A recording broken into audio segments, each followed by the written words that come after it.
हरियाणा के जिला जींद में परीक्षा में पीछे मिरर लगाने और यूएमसी बनाए जाने के विरोध में छात्र संगठनों ने यूनिवर्सिटी गेट पर जड़ा ताला। ऑनलाइन परीक्षाओं में पीछे मिरर लगाने और छात्रों की यूएमसी बनाने के विरोध में सोमवार को एबीवीपी, इंसो, एसएफआई, एवीएस, यूएनएसआई ने यूनिवर्सिटी के गेट पर ताला जड़ दिया और यूनिवर्सिटी प्रशासन के खिलाफ जमकर नारेबाजी की।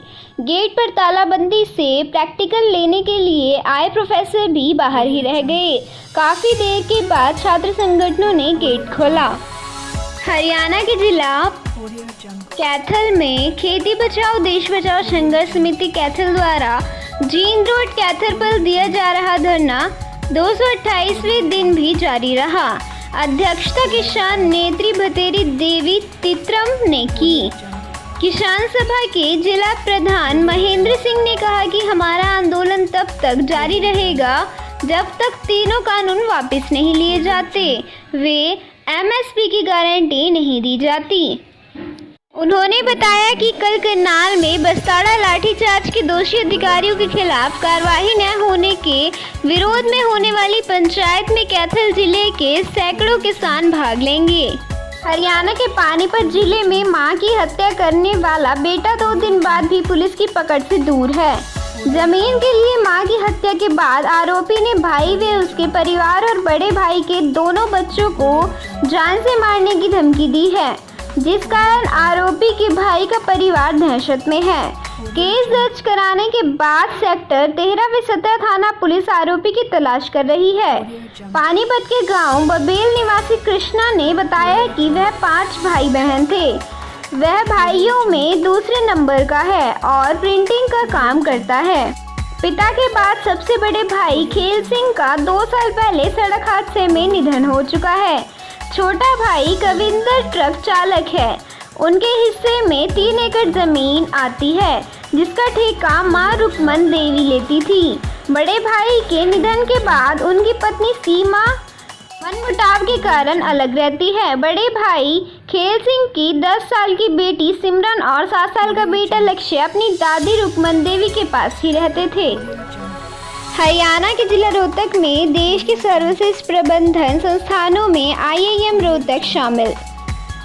केंद्रीय मंत्री अनुराग ठाकुर ने इंस्टीट्यूट और विद्यार्थियों को दी बधाई। राज्यसभा सदस्य डॉक्टर सुब्रमण्यम स्वामी ने भी किया संबोधित।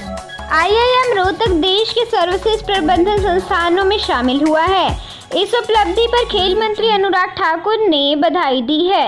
उन्होंने आईपीएम के विविध पाठ्यक्रमों की सराहना की। उन्होंने कहा कि विद्यार्थी ओलंपियन की तरह सोच विकसित करें, इससे वह दबाव में भी बेहतर कार्य कर सकेंगे। हरियाणा के जिला रेवाड़ी में बुजुर्गों के लिए वृद्ध आश्रम में फिजियोथेरेपी सेंटर के साथ ही डे केयर व ऑब्जर्वेशन रूम भी हो रहे हैं तैयार।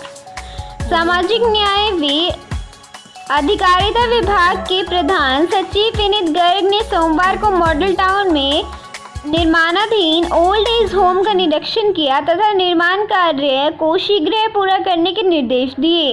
प्रधान सचिव विनीत गर्ग ने अधिकारियों से स्पष्ट कहा कि ओल्ड एज होम के निर्माण कार्य में प्रयोग होने वाली सामग्री की गुणवत्ता का विशेष ध्यान रखें तथा इसके निर्माण कार्य में तेजी लगाकर इस कार्य को शीघ्र पूरा किया जाए।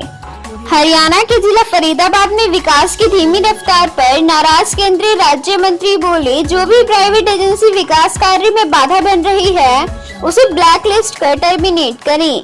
केंद्रीय राज्य मंत्री कृष्ण पाल गुर्जर की अध्यक्षता में सोमवार को सेक्टर 12 स्थित लघु सचिवालय में जिला विकास समन्वय एवं समीक्षा कमेटी की बैठक हुई।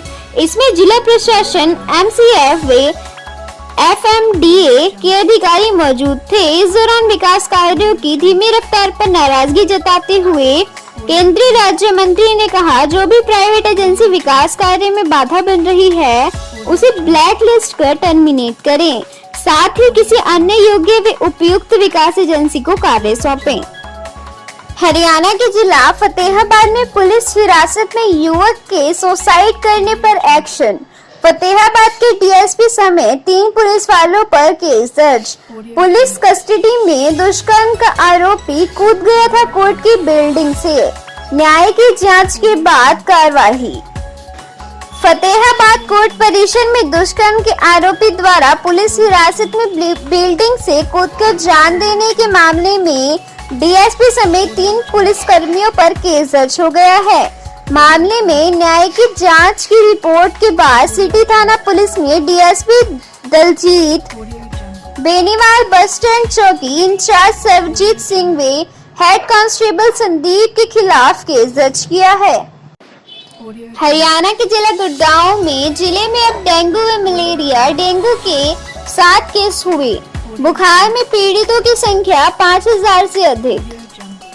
जिले में बारिश के दौरान मच्छर जनित बीमारियां तेजी से बढ़ रही हैं। अभी तक कोरोना संक्रमण लोगों के लिए आफत बना हुआ था, वहीं अब डेंगू व मलेरिया के केस भी बढ़ने लगे हैं। सोमवार को जिला महामारी विशेषज्ञ डॉक्टर रामप्रकाश ने बताया कि गुड़गांव में अगस्त व सितंबर महीने में डेंगू के 7 केस मिले हैं, जिनमें से 3 केस पिछले 3 दिन सामने आए हैं। वहीं मलेरिया के भी 2 पॉजिटिव केस सामने आए हैं। हरियाणा के जिला चरखी दादरी में 35 अवैध कब्जे गिराए अधिकारियों को लोगों के गुस्से का भी सामना करना पड़ा। साहब, हम आपके सामने हाथ जोड़ते हैं, हमें कुछ दिन दुकानें खाली करने की मोहलत तो दे दो। इन दुकानों के कारण ही हमारे घर का चूल्हा जलता है, आप इन्हें तोड़ना बंद कर दो।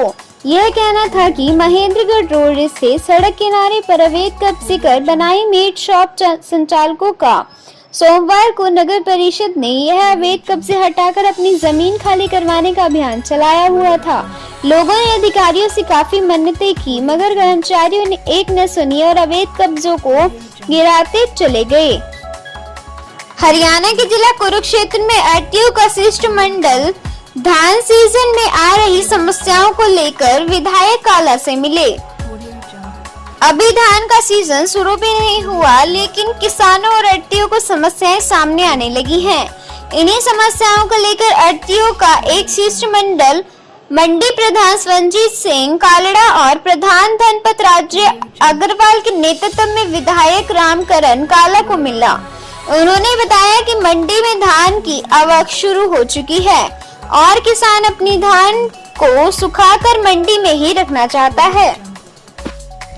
हरियाणा के जिला बहादुरगढ़ में पत्नी और बेटी को जलाने का प्रयास। बहादुरगढ़ में मायके में रह रही पत्नी ने जैसे ही कार रोकी, पति ने पीछे से मिट्टी का तेल डालकर लगा दी आग। मां ने कूदकर बचाई जान। दिल्ली से सटे बहादुरगढ़ में एक सन की पति ने अपनी पत्नी और बेटे को जिंदा जलाने का प्रयास किया। उसी गाड़ी में जा रही पत्नी व बेटे का पीछा किया और फिर गाड़ी के रुकते ही मिट्टी का तेल छिड़क कर आग लगा दी। इससे पहले ही कि मां बेटा कुछ समझ पाते, आरोपी आग लगा चुका था। गनीमत रही कि मां बेटा कूद गए और आसपास के लोगों ने तुरंत आग को बुझा दिया। वारदात के बाद आरोपी फरार हो गया। बहादुरगढ़ शहर थाना पुलिस ने आरोपी के खिलाफ केस दर्ज किया है।